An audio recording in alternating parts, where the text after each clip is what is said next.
Hello, ഇന്ന് ഞാനും അനിയത്തിയും എല്ലാവരും കൂടെ വീട്ടിൽ വന്നിട്ടുണ്ട്. അപ്പോൾ ഞങ്ങൾ അത്തച്ഛൻ്റെ കൃഷിസ്ഥലത്തോട്ട് രാവിലെ ഒന്ന് പോകണേ.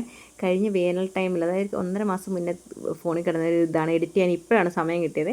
അപ്പോൾ അത്തച്ഛയാണെങ്കിൽ മഴയൊന്നും ഇല്ല, വേനൽ ടൈമിലാണ് കൂടുതലും കൃഷിയൊക്കെ വെള്ളമൊക്കെ ഒഴിച്ചു കൊടുക്കുന്നത്. അപ്പോൾ താഴെ തോട്ടിൻ്റെ സൈഡിലുള്ള ഒരു കൃഷി സ്ഥലമുണ്ട്. അവിടെ പയറും കപ്പയും കുറേ ഐറ്റംസ് എല്ലാം, പച്ചമുളക്, അങ്ങനെ കുറേ ഉണ്ട്. അപ്പോൾ അതെല്ലാം കൂടെ ഒന്ന് കാണാനായിട്ടും, തോട്ടിലാണെങ്കിൽ മക്കൾക്ക് ഇറങ്ങാൻ ഭയങ്കര സന്തോഷമാണല്ലോ. അപ്പോൾ തോടിൻ്റെ സൈഡിലാണ് ഈ കൃഷി സ്ഥലം. അപ്പോൾ നമുക്ക് അവിടെ എല്ലാം ഒന്ന് പോകാമെന്ന് വിചാരിച്ചിറങ്ങിയതാണ്. അപ്പോൾ നമുക്ക് അവിടുത്തെ കാഴ്ചകളൊക്കെ ഒന്ന് കണ്ടു നോക്കാം. നിറച്ചും കപ്പയാണ്. കപ്പ 2 ടൈപ്പ് ഉണ്ട്, വെള്ളത്തണ്ടുള്ളതും ഉണ്ട്, ചുമലത്തണ്ടുള്ളതും ഇട്ടിട്ടുണ്ട്.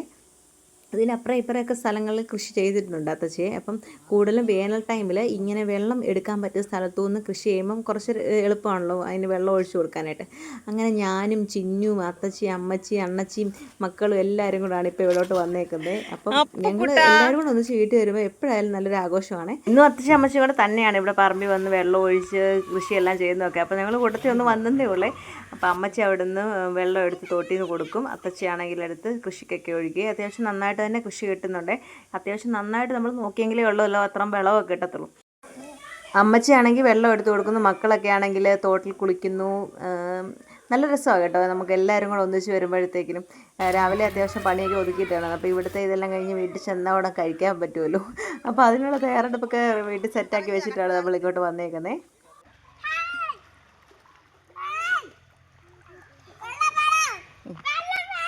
ഇവിടുത്തെയാണല്ലോ തോട്ടിൽ നല്ല ക്ലിയർ ആയിട്ടുള്ള രീതിയിലാണ് വെള്ളം കിടക്കുന്നത്. നല്ല തെളിഞ്ഞ വെള്ളമാണ്. ഇത്ര പ്രകൃതി രമണീയമായ സ്ഥലമാണ് നമ്മുടെ. രമണീയോ പറയാം, അങ്ങനെ നമ്മൾ ഇവിടുത്തെ കൃഷിയെല്ലാം കണ്ടിട്ട് ഇനി വീട്ടിലോട്ട് പോകാമെന്ന് വിചാരിച്ചാണ്. എല്ലാവരും കൂടെ ഇങ്ങനെ കൂടുമ്പോൾ നല്ല രസമാണ് കേട്ടോ. എന്താണെന്ന് പറഞ്ഞാലും അങ്ങനെ ഫോണിൽ കിടന്ന ഈ വീഡിയോസ് കണ്ടപ്പോൾ ശരിക്കും എഡിറ്റ് ചെയ്ത സമയത്ത് ഞാനിത് കറക്റ്റ് നമ്മളവിടെ നിന്ന സമയത്തെ കാര്യങ്ങളൊക്കെ ഇങ്ങനെ നമ്മുടെ മെമ്മറി കൂടെ ഓടിക്കൊണ്ടിരിക്കുമായിരുന്നു.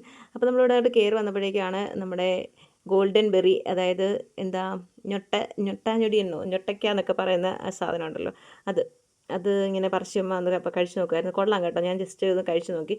ഇത്രയും ഇതായിട്ട് ഞാൻ ആദ്യമായിട്ടാണ് കഴിക്കുന്നത്. കറക്റ്റ് നല്ല ഗോൾഡൻ കളറിലാണ് ഇരിക്കുന്നത്. നല്ല റേറ്റുള്ള സാധനമല്ലേ. ഇപ്പോൾ അത്തച്ച് പറയാം, ലുലുവിലൊക്കെ ചെല്ലുന്ന റേറ്റ് പറയണമെങ്കിൽ നമ്മുടെ ഇവിടെ നോക്കുമ്പോൾ ആർക്കും വിലയില്ലെന്നൊക്കെ പറയുമായിരുന്നു. അങ്ങനെ അതെല്ലാം പറിച്ചു. പിന്നെ അങ്ങോട്ട് പോയപ്പോഴത്തേനും നമുക്ക് പണ്ടത്തെ ഓരോ സാധനങ്ങളും ഇങ്ങനെ കിട്ടി. അങ്ങനെ അതൊന്ന് കഴിച്ചു നോക്കി. പിന്നെ അവിടെ ഒരു ജാതിയുണ്ട്, ജാതിക്ക പറിച്ച് ഇങ്ങനെ അതിൻ്റെ ചൊന കളയാൻ വേണ്ടിയിട്ട് നമ്മൾ കല്ലിൽ ഇങ്ങനെ ഉരച്ചെടുക്കുമല്ലോ, അങ്ങനെ കല്ലിലൊക്കെ ഉരച്ച് അതിൻ്റെയൊക്കെ ചൊനയൊക്കെ കളഞ്ഞ് അത് പറിച്ച് കഴിച്ചുകൊണ്ടാണ് ഞങ്ങൾ അവിടെ നിന്ന് പോയത്. അത് കഴിഞ്ഞ് കുറച്ചിങ്ങോട്ട് വന്നപ്പോഴത്തേക്കിനും മഞ്ചാടിക്കുരു അവിടെ കിടപ്പുണ്ടായിരുന്നു, അത് കുറച്ചെണ്ണം കിട്ടി. അത് കഴിഞ്ഞിട്ട് നമുക്ക് കൈത കിട്ടി. കൈതയുടെ കൈതച്ചക്ക ഒരെണ്ണം ഉണ്ടായിരുന്നു. അത് ശരിക്കും പഴുത്തില്ല, എന്നാലും ലൈറ്റ് കളറായിട്ടുണ്ട്. കാക്ക കണ്ടാൽ കൊണ്ടുപോയേനെ. അപ്പോൾ അതും പറിച്ചെടുത്തു. അത് കഴിഞ്ഞിട്ട് ഞങ്ങൾ നേരെ വന്നിട്ട് വാഴയിലൊക്കെ വെട്ടി ചോറിനായിട്ടുള്ള റെഡി ആയിട്ട് അമ്മച്ചിയാണ് വാഴയിലൊക്കെ വെട്ടുന്നത്. അപ്പോൾ ഇന്നത്തെ വീഡിയോ ഇത്രേ ഉള്ളൂ. അടുത്ത വീഡിയോ കാണാം. അതുവരേക്കും ബൈ.